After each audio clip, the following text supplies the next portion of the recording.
பாடுகளின் தாசனாம் இறைமைந்தன் இயேசுவின் திருப்பெயரிலே மீண்டுமாக இந்த மார்ச் மாதம் 10ஆம் நாள் இந்த அருமையான திங்கட்கிழமையின் காலை நேரத்தில் உங்களை அன்போடு வாழ்த்தி வரவேற்கிறோம். இந்த காலை நேர தியானத்தை நாம் ஆரம்பிக்கலாம். நமது ஆரம்பம் பிதா, குமாரன், பரிசுத்த ஆவியின் நாமத்தில் உள்ளது. ஆமேன். ஜெபிப்போம்.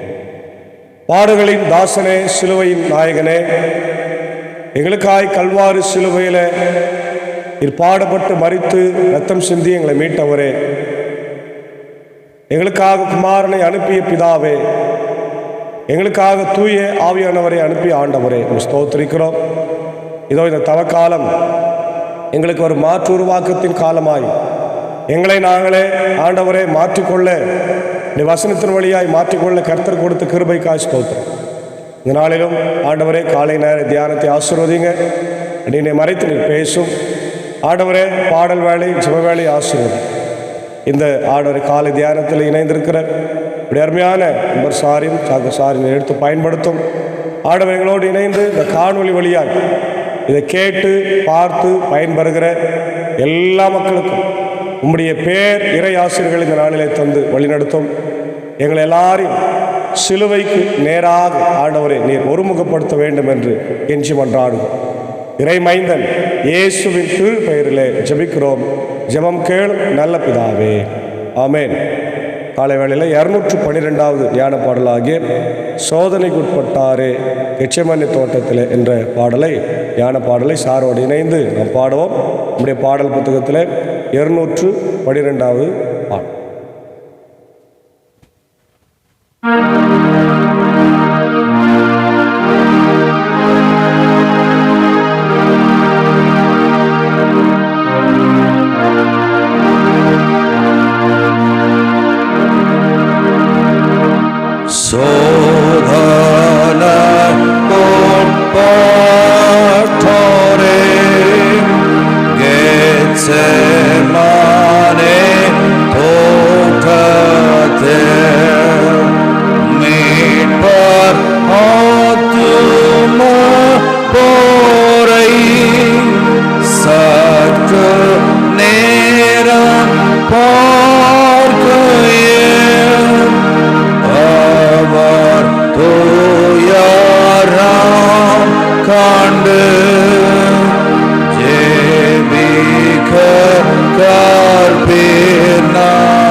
Angel,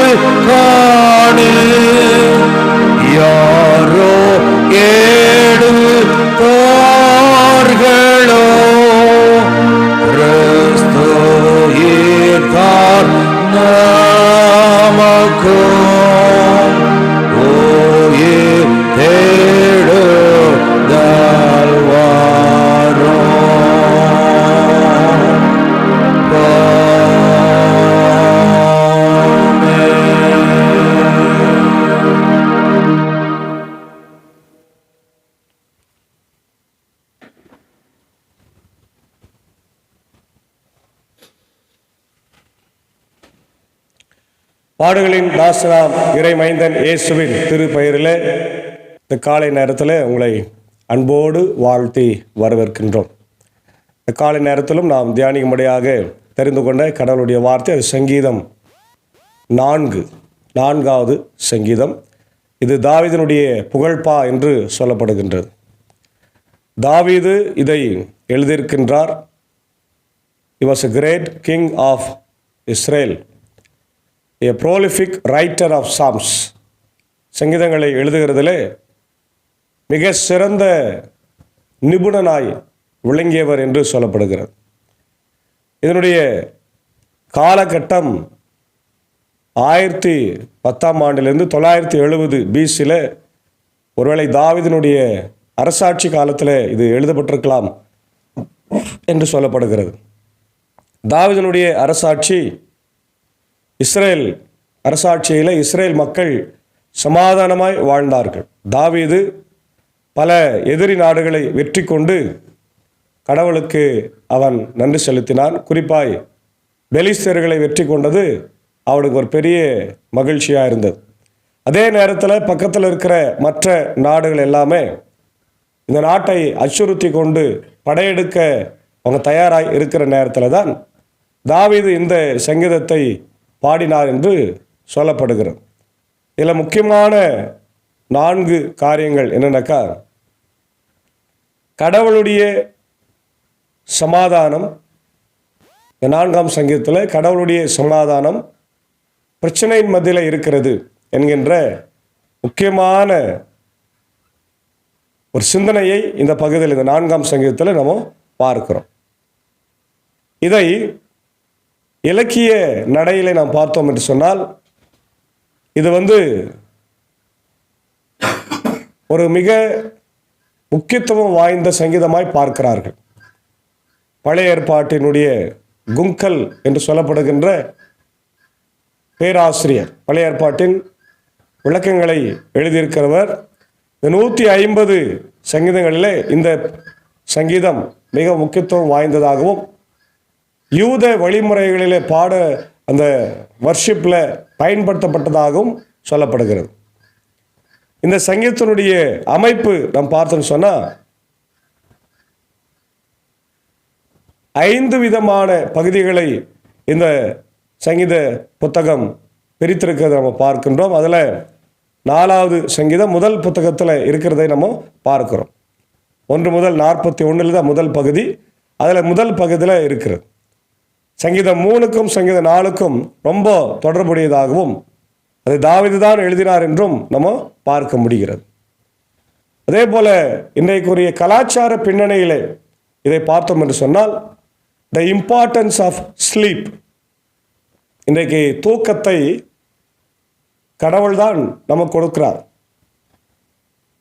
அயர்ந்து நித்திரை செய்ய வேண்டும் அல்லது ஆழ்ந்த உறக்கம் கொள்ள வேண்டும், 8 மணி நேரம் தூங்கணும் அப்படின்றது இன்றைக்கி அறிவியல் நமக்கு சொல்லுகிறது. தூக்கம் இருந்தால்தான் அடுத்த நாளில் நாம் புத்தெழுச்சியோடு எழுந்து நல்ல பணிகளை செய்ய முடியும். இப்போ நன்றாய் நான் படுத்து தூங்குவேன் என்று சங்கீதக்காரன் இங்கே சொல்கிறான். பழைய இஸ்ரவேலில் சமாதானமாய் தூங்குவது என்பது மிகவும் குறைவாக இருந்தது. ஏன்னா நாடு எப்போ கைப்பற்றப்படும், என்ன பிரச்சனை வரும்னு யாருக்கும் தெரியாது. இப்போ சமாதானமாய் தூங்குவது என்பது கடவுளுடைய ஒரு ஆசீர்வாதமாக இருக்கிறது. அல்லேலூயா. இன்றைக்கி நாம் சமாதானமாய் தூங்குறோமா? அதுதான் இந்த சங்கீதத்தினுடைய மிக முக்கியமான செய்தியாக இருக்கிறது. அதாவது the significance of the bed இல்லையா, 4ஆம் வசனத்தில் அதை சொல்லப்படுகிறது. இது ஃபிசிக்கல் தான், அதே நேரத்தில் symbol of rest and security. நமக்கு ஓய்வையும் பாதுகாப்பையும் இது தருகிறதாய் இருக்கிறதாக நம்ம பார்க்கிறோம். இப்போ இந்த சங்கீதத்தினுடைய முக்கியமான காரியங்கள் நாம் பார்க்கும்போது த க்ரை ஃபார் ஹெல்ப் என்று முதல் வசனத்தில் நம்ம பார்க்குறோம். ஆண்டவரை நோக்கி ஒரு கதறுதலை இந்த பகுதி நமக்கு காட்டுகிறது. எனக்கு நீதி அருள்கின்ற கடவுளே, நான் மன்றாடும் போது எனக்கு பதில் அளித்தருளும். நான் நெருக்கடியில் இருந்தபோது நீர் எனக்கு துணை புரிந்தீர். இப்போதும் எனக்கு இறங்கி என் வேண்டுதலுக்கு செவி சாய்த்தருளும். அல்லேலூயா, ஆமென். Praise the Lord. அன்பான தேவனுடைய பிள்ளைகளே, இந்த காலை நேரத்தில் ஆண்டவருடைய சமூகத்தில் நம்ம அமர்ந்து அவரை நோக்கி பார்ப்பது எவ்வளோ பெரிய ஆசீர்வாதம் இல்லையா? ஒவ்வொரு நாளும் கர்த்தருடைய பாதத்தில் அமர்ந்து பார்த்தால் மரியாளை போல, குறிப்பாய் மரியாளை போல உடைய வார்த்தைகளை கேட்டு உள்ளத்தில் ஏற்றுக்கொண்டு இந்த நாளின் பணிகளை, ஊழியங்களை நாம் செய்வது பெரிய ஆசீர்வாதம். அதான் நீங்கள் சங்கீதக்காரன் சொல்கிறான், ஆண்டவரே நான் மன்றாடும் போது எனக்கு பதில் அளித்தருளும், நான் நெருக்கடியில் இருந்தபோது எனக்கு செவி சாய்த்தருளும் என்று ஆண்டவருக்கு நன்றி சொல்லுகிறது நம்ம பார்க்கிறோம். இரண்டாவது பகுதியில் நம்ம பார்க்கும்போது, மானிடரே இவ்வளவு காலம் எனக்குரிய மாட்சிக்கு இழுக்கைக்கு கொண்டு வருவீர்கள், எவ்வளவு காலம் வெறுமையாய் விரும்பி பொய்யானதெல்லாம் நாடி செல்வீர்கள். அதாவது கடவுளை விட்டுட்டு ஏம்பா போறீங்க அப்படின்றது ரெண்டாவது கேட்கிறார். த ரெபியூக் ஆஃப் த விக்கட், பாவிகள் கடவுளை விட்டு விட்டு அது இஸ்ரவேல் மக்களுக்கு வழக்கமாக இருந்தது. எப்பவுமே ஆண்டவர் விட்டுருவாங்க. தங்களை வழிநடத்தின கடவுளை விட்டுட்டு எப்படி வனாந்தரத்தில் பொன் கன்றுக்குட்டியை செய்து வணங்கினார்களோ அதே போல இன்றைக்கு நம்மை வழிநடத்துகிற, நமக்காக கல்வாரி சிலுவையில் மரித்து ரத்தம் சிந்தி நம்மை மீட்ட ஆண்டவரை மறந்துட்டு உலக பிரகாரமான பணம், பதவி, பட்டம், பெண்ணாசை, பொன்னாசை, பொருளாசை இல்லையா, இச்சை, இவை எல்லாவற்றையும் நாடி ஓடுது. முக்கியமாக இன்றைக்கு மக்கள் பல தெய்வ வழிபாடுகளை உடையவர்களாய் இருக்கிறது நம்ம பார்க்கிறோம். நாம் ஒரே கடவுளை, யெகோவாகிய கடவுளை, அவருடைய சாயலாய் அவருடைய ரூபமாய் வந்த இயேசுவை நாம் விட்டுவிட்டு இன்றைக்கு நாம் விக்கிரகங்களை எல்லாம் வணங்கினால், சிலைகளை வணங்கினால் அது கடவுளுக்கு விரோதமான செயல் இல்லையா? அதுதான் நீங்கள் 2வது வசனத்தில் சொல்றார். இப்போ 3வது பார்க்கிறோம், ஆண்டவரை என்னை தம் அன்பாக தெரிந்தெடுத்துள்ளார், நான் மன்றாடும் போது அவர் எனக்கு செவி சாய்க்கின்றார் என்று சொல்லுகிறார். இதை அறிந்து கொள்ளுங்கள் இல்லையா? ஆண்டவர் என் மன்றாட்டை கேட்கின்றார் என்று சொல்லுகின்றார்.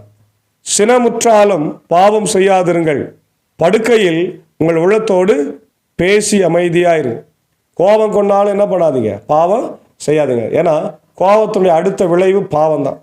இந்த பாவத்தினுடைய சம்பளம் மரணமாய் விடுகிறது. ஆகவே கோபம் கொள்ளாதீர்கள். கோபத்தினால் நம்முடைய வாழ்க்கை தான் அழிந்து போகும். இன்னைக்கு பாருங்க, டாக்டர் கிட்ட போனீங்கன்னா, ஏங்க நீங்கள் அதிகமாக கோவப்படுறீங்களா, கோவப்படுறதுனால உங்களுக்கு பிபி எகிருதுன்றாங்க, கோவப்படுறதுனால உங்களுக்கு சர்க்கரை வியாதி அதிகமாகி வருகிறது, கோவப்படுறதுனால இருதயம் பாதிக்கப்படுகிறது, கோவப்படுறதுனால நரம்புகள் எல்லாம் வீக் ஆகுது அப்படின்றாங்க.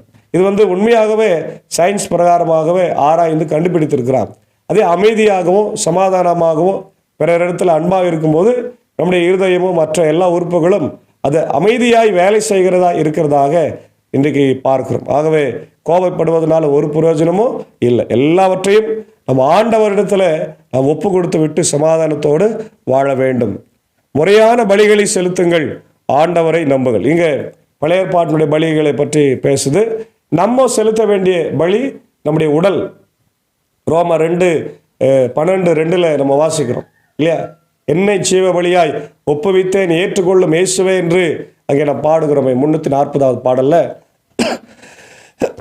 அதுபோல நம்மை நாமே ஆண்டவருக்கு நாம் ஒப்பு கொடுக்க வேண்டும்.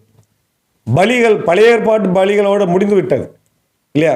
அதோட முடிஞ்சு. அது இயேசு ஆண்டவர் நமக்காக கல்வாரி சிலுவையில தம்மை தாமே செலுத்தி விட்டார். இனி நம்ம எந்த பலியும் ஆடோ மாடோ அதெல்லாம் செலுத்த வேண்டிய அவசியமே இல்லை.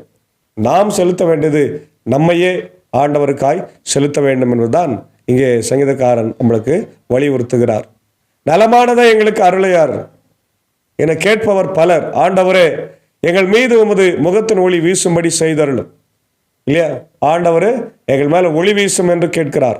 தானியமும் திராட்சரசமும் நன்கு விளையும் காலத்திலே அடையும் மகிழ்ச்சியை விட மேலான மகிழ்ச்சியை நீர் என் உள்ளத்திற்கு அளித்தீர். இனி நான் மன அமைதியுடன் படுத்து உறங்குவேன்.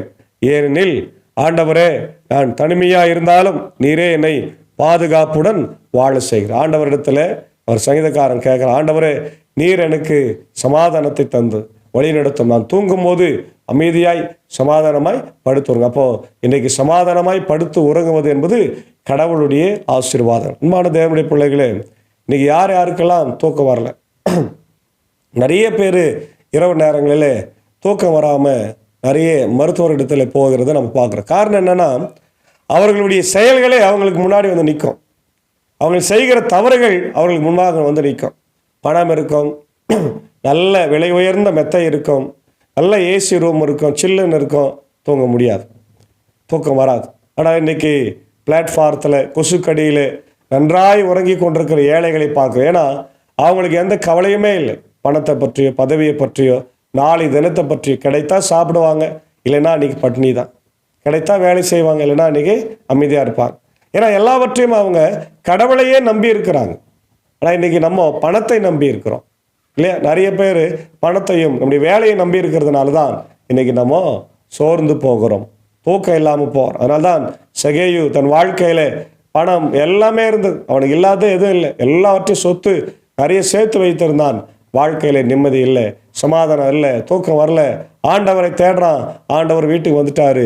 சொல்கிறாரு, மகனே, நீயும் ஆபிரகாமின் குமாரனாக இருக்கிறாய், இந்த வீட்டுக்கு ரட்சிப்பு வந்தது என்று சொல்லி ஆசீர்வதிக்கின்றார். பாருங்க, அவன் உடனே மனம் மாறி தன் பாவத்தை அறிக்கையிட்டு, ஏழைகளுக்கு நான் பாதியை சொத்துல கொடுத்துட்றேன், 4 பங்கு வாங்கினதில் அப்படியே ரட்டத்தை நான் கொடுத்துறேன்னு சொல்லி எல்லாவற்றையும் கொடுத்துட்டு ஆண்டவரை பின்பற்றி போனான் என்று வேதம் சொல்லுகிறார். அன்பான தேவனுடைய பிள்ளைகளை, நாமும் கூட அழுக்கு மூட்டைகளை வீட்டில் சேர்க்க வேண்டாம்.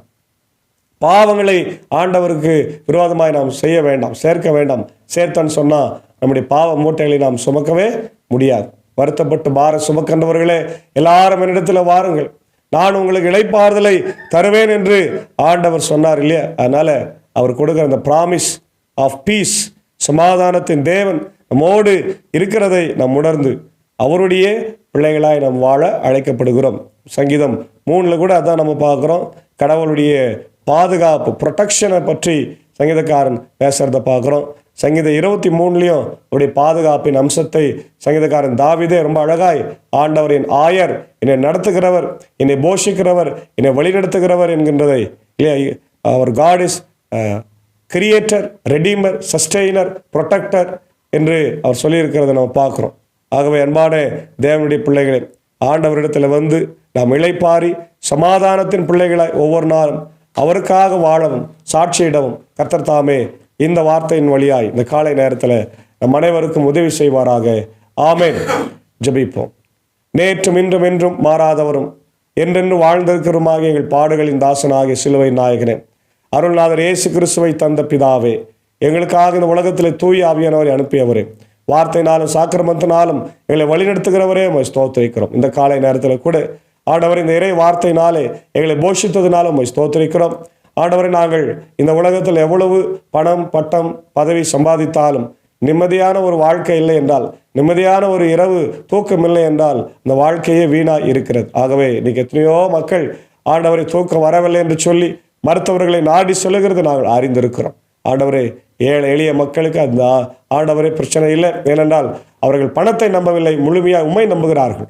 நாங்களும் கூட அதே போல பணத்தையும் பட்டத்தையும் நம்பாமல் உம்மையே நம்பி உமக்காக வாழ உம்முடைய ஆசீர்வாதங்களை, சமாதானத்தின் ஆண்டவரே ஆசீர்வாதங்களை பெற்றுக்கொள்ள கிருபை தார். இதை காத்து பார்த்து ஆண்டவரே வாழ்க்கையில் நடக்கின்ற எல்லா மக்களுக்காக ஜெபிக்கிறோம். பல்வேறு நாடுகளிலே பல்வேறு இடங்களிலே இருக்கின்ற ஒவ்வொரு மக்களையும் ஆசீர்வாதம். குறிப்பாய் ஆண்டவரே, புதிய இஸ்ரவேலர்களாக இருக்கின்ற கிறிஸ்தவ மக்களுக்காக ஆண்டவரே, இன்னும் மனம் மாறாத இருக்கின்ற எல்லா மக்களுக்காக கூட நான் ஜெபிக்கின்றோம். இதை பார்க்கிற தமிழ் மக்கள், தமிழ் கிறிஸ்தவர்களுக்காய் பல்வேறு நாடுகளில் இருக்கிற மக்கள், America, UK, Australia, New Zealand, Mexico, ஆண்டவர் இனமாய் கல்ஃப் கண்ட்ரிஸில், ஆசிய கண்டத்தில் இருக்கிற எங்கள் மக்கள், உக்ரைன், ரஷ்யா, ஆண்டவர் எல்லாருக்காக ஜெபிக்கும். போர்கள், பதட்டங்கள் எல்லாம் மாற்றும், உலகத்தில் அமைதி சமாதானம் நிலவட்டும். இப்படி ஊழியத்தை செய்கிற ஆயர்களையும் ஸ்தாபனங்களையும் ஆண்டவர் பள்ளிக்கூடங்களையும் ஆண்டவரே மருத்துவமனைகளையும் ஆண்டவரை ஹோம்ஸையும் கர்த்தர் ஆசீர்வதிக்கும். குறிப்பாய் ஆண்டவர் இந்த நாளிலே இந்த ஊழியத்தில் எங்களோடு இருக்கிற உடைய அன்புக்குரிய நண்பர் சாரின் ஏஜக்காவையும் அன்பான பிள்ளைகள் மார்த்தால் மரியாதையும் பாதத்தில் ஒப்பு கொடுக்கிறோம். அன்பான பிள்ளைகளை ஆசீர்வதித்து நேற்று தினத்தில் மீண்டும் ஒரு பிறந்தநாளை காண கர்த்தர் கிருபைக்காய் ஸ்தோத்திரம். தொடர்ந்து இந்த புதிய வருஷத்தில் பிள்ளைகளை இரத்த கோட்டைகளை மறைத்து பாதுகாத்துக்கொள்ளும். வருகின்ற கோடை காலத்தில் எந்த வியாதிகளும் பலவீனங்களும் வராதபடி பிள்ளைகளை காத்தரலும். தேர்வுக்கு ஆயத்தப்படுகிற போது பிள்ளைகள் படித்து வெற்றி பெறட்டும். சாரியும் அக்காவை ஆசீர்வதிக்க செய்கின்ற பணிகளையும் ஊழியங்களையும் கர்த்தர் நீர் ஆசீர்வதிக்க வேண்டும் என்று கெஞ்சி மன்றாடுகிறோம். இந்த காலை நேரத்தில் இந்த இறை வார்த்தைகளை ஆண்டவர் கேட்டுக்கொண்டிருக்கிற எங்களுடைய ஆண்டவரை இந்திய தேச மக்களுக்காக ஆண்டவரை ஜெபிக்கிறோம். ஆண்டவரே, எங்களுடைய ஜனாதிபதி, பிரதமர், எங்களுடைய முதலமைச்சர், என்னுடைய தமிழ்நாட்டின் மக்கள், இந்தியாவில் இருக்கிற அனைத்து மாநிலத்தின் மக்களுக்காக ஜெபிக்கிறோம். எல்லாரையும் கர்த்தர் நீர் ஆசீர்வதிக்க வேண்டுமா ஜெபிக்கும். குறிப்பாக ILCக்காக 3 ஆண்டவர் சபை சங்கங்கள், ஆயர்கள், ஸ்தாபனங்கள், பள்ளிக்கூடங்கள், சிறப்பு பள்ளிக்கூடங்கள், பூட்டப்பட்டிருக்கிற பெதஸ்தா மருத்துவமனை எல்லாருக்காக ஜெபிக்கிறோம். கர்த்தர் காத்தர். மீண்டும் ஒரு முறை கூட என்னுடைய அன்பர் சாரியும் ஆண்டவர் அக்காவையும் அன்பான ஆண்டவரே இதோ சாக்கோ சாரியும் பாதத்தில் ஒப்புக்கொடுக்கிறோம். ஆண்டவரை தொடர்ந்து நம்முடைய ஊழியத்தை இசைவெளி பயணத்தில் எங்களோடும் பல்வேறு சபைகளிலே செய்கின்ற சாரியும் அன்பான உத்தரவை டீச்சரையும் நீர் ஆசீர்வதிங்க. இந்த வாரத்தின் தொடர்ந்து ஊழியங்களை கர்த்தர் எங்களுக்கு ஆசீர்வதித்து தர வேண்டும் என்று ஜெபிக்கிறோம். அடைய குடும்பத்தாரையும் கூட நீர் எடுத்து பயன்படுத்தும். இந்த நாளிலே ஆண்டவரே, அன்புக்குரிய அண்ணன் திரு மார்ட்டின், அவருடைய அன்பு மனைவி செல்வி அக்கா, அவருடைய குடும்பத்திற்காக ஜெபிக்கிறோம். ஈவாய் கொடுத்திருக்கிற அன்பு மகள் பிள்ளை ஏஞ்சலுக்காக ஜெபிக்கிறோம். இந்த நாளிலே தன் பிறந்த நாளை நன்றி செலுத்துகிற போது மகளை ஆசீர்வதிங்க. சென்னையில் ஆண்டவரே இதோ பணியில் இருக்கிற போது மகளுக்கு தேவையான எல்லா ஆசீர்வாதங்களை தந்து பாதுகாப்பை தந்து வாழ்க்கையில் ஆண்டவரே மரியாதை போல நல்ல பங்கை தெரிந்து கொண்டு வாழ்க்கையில் விசுவாசத்தோடு வாழ கர்த்தர் கிருபை தார். இந்த நாளில் பிறந்த நாளை திருமண நாளை காணுகின்ற யாவரையும் ஆசீர்வதிங்க. பலவீனமாக இருக்கின்ற மக்களுக்காக ஜெபிக்கும். என்னுடைய வனஜா அம்மாவுக்காக, ஆலன் ரஃபியா, லதா சிஸ்டருக்காக, வேலனுக்காக, ஏழுமலை சாருக்காக, ஆண்டவரே என்னுடைய ரெவரண்ட் டாக்டர் உதயநேசன் ஐயருக்காக, நிக்சன் ஐயருக்காக, ராஜ்குமார் ஐயருக்காக, என்னுடைய ஜபலாசர் ஐயருக்காக, பால் மோசஸ் ஐயருக்காக நான் ஜெபிக்கிறோம். எல்லாரையும் கர்த்தர் நீர் ஆசீர்வதிங்க, பலப்படுத்துங்க. உடைய ஊழியக்காரருடைய சுகத்தை விரும்புகிற தேவன் எல்லாருக்கும் சுகத்தை தந்து இந்த லெந்த நாட்களிலே உம்முடைய வார்த்தைகளை வல்லமையாய் பிரசங்கிக்கவும் அநேக மக்கள் அதை ஏற்றுக்கொண்டு மனமாற்றம் ஒன்றே இந்த ஆண்டவர் நாட்களிலே முக்கியமான தீர்வாக இருக்கிறது என்று உணர்ந்து நாங்களே பரீட்சை பார்க்க கர்த்தர் கிருபை தார். இந்த நாளின் எல்லா பணிகளையும் பயணங்களையும் கர்த்தர் ஆசீர்வதிப்பார். துதி கன மகிமை உமக்கே செலுத்துகிறோம். இறை மைந்தன் இயேசுவின் மூலம் ஜெபிக்கிறோம் நல்ல பிதாவே, ஆமென். நம்முடைய ஆண்டவராக இயேசு கிறிஸ்துவின் கிருபை, பிதாவாக தேவனுடைய அன்பு, பரிசுத்த ஆவியானவர் இந்த நாளிலே நம்முடையவரோடு கூட தங்கியிருப்பதாக. ஆமென்.